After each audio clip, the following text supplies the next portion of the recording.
আসসালামু আলাইকুম। আমি এখন যাচ্ছি আলমডাঙ্গা বৌদ্ধভূমিতে। আর এই বৌদ্ধভূমির ইতিহাস ঐতিহ্য আজকে আপনাদের এই সম্পূর্ণ ভিডিওতে দেখানোর চেষ্টা করব। আশা করি সবাই সম্পূর্ণ ভিডিওটি দেখবেন এবং পাশে থাকবেন। চলুন তাহলে দেখা যাক আলমডাঙ্গার ঐতিহ্যবাহী সেই বৌদ্ধভূমি। প্রথমেই চলে আসতে হবে টাইগার মোড়ে। সোজা যে রাস্তাটি, এটি কুষ্টিয়া আলমডাঙ্গা রোড, এবং বাম পাশে যে রাস্তাটা গেছে এটি আলমডাঙ্গা এবং চুয়াডাঙ্গা রোড। এখান থেকে লাল ব্রিজের নিচ দিয়ে একটু গেলেই দেখতে পারবেন বৌদ্ধভূমির একটি বড় গেট আছে। এটাই হচ্ছে বৌদ্ধভূমির মেন গেট। এই গেট ধরেই একটু দূরে গেলেই দেখতে পাবেন বৌদ্ধভূমির স্মৃতিস্তম্ভ। প্রিয় বন্ধুরা, দেখতে পাচ্ছেন এখানেই সেই নির্মম ইতিহাসের সাক্ষী বৌদ্ধভূমি। আমরা চেষ্টা করব বৌদ্ধভূমির ভিতরে যাওয়ার এবং আপনাদের সামনে ইতিহাস ঐতিহ্য এবং কি ঘটেছিল সেটি জানানোর চেষ্টা করব। আজকে শুক্রবার, বাজে 10:30। তাই আজকে নামাজের পরে অর্থাৎ বিকেলের দিকে এটি উন্মুক্ত করে দেওয়া হবে। চুয়াডাঙ্গা জেলার আলমডাঙ্গা উপজেলায় অবস্থিত বাংলাদেশের অন্যতম একটি বৌদ্ধভূমি। 1971 সালে স্বাধীনতা যুদ্ধের সময় ব্যাপক হত্যাকাণ্ড ও বাঙালি নর-নারীর ওপর পাশবিক নির্যাতনের সাক্ষী এটি। আলমডাঙ্গার কুমার নদের উপর অবস্থিত লাল ব্রিজের দুপাশে ছিল পাকিস্তানি মিলিশিয়া বাহিনীর ক্যাম্প। রেল লাইনের খুলনাগামী ডাউনে অর্থাৎ লাল ব্রিজের আলমডাঙ্গার পাশে একটা ও নদের উপরে পাশে কুষ্টিয়ার দিকে কালিদাসপুর আরেকটি মিলিশিয়া ক্যাম্প ছিল।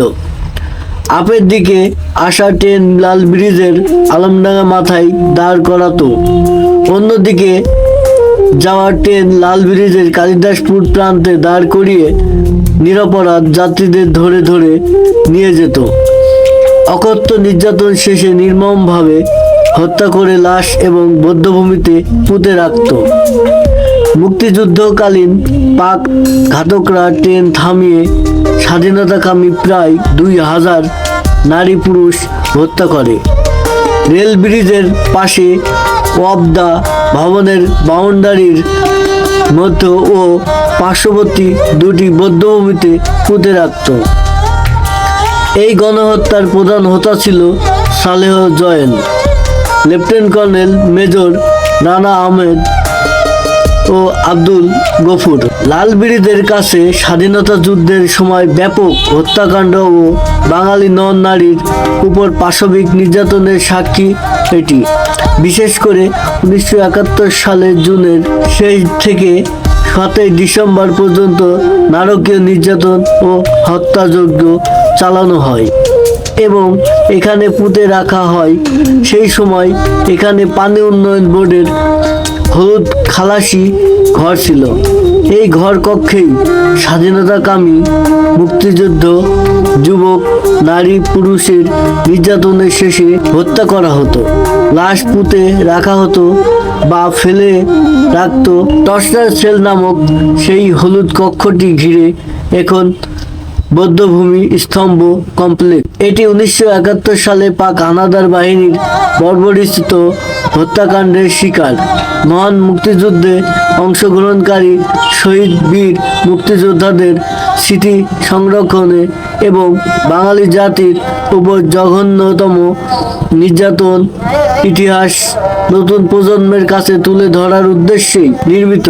প্রিয় বন্ধুরা, স্মৃতিস্তম্ভের সামনেই একটি সুন্দর একটি বসার জায়গা তৈরি করেছেন। এটি দেশের নানা প্রান্ত মানুষ দেখতে আসে, তাই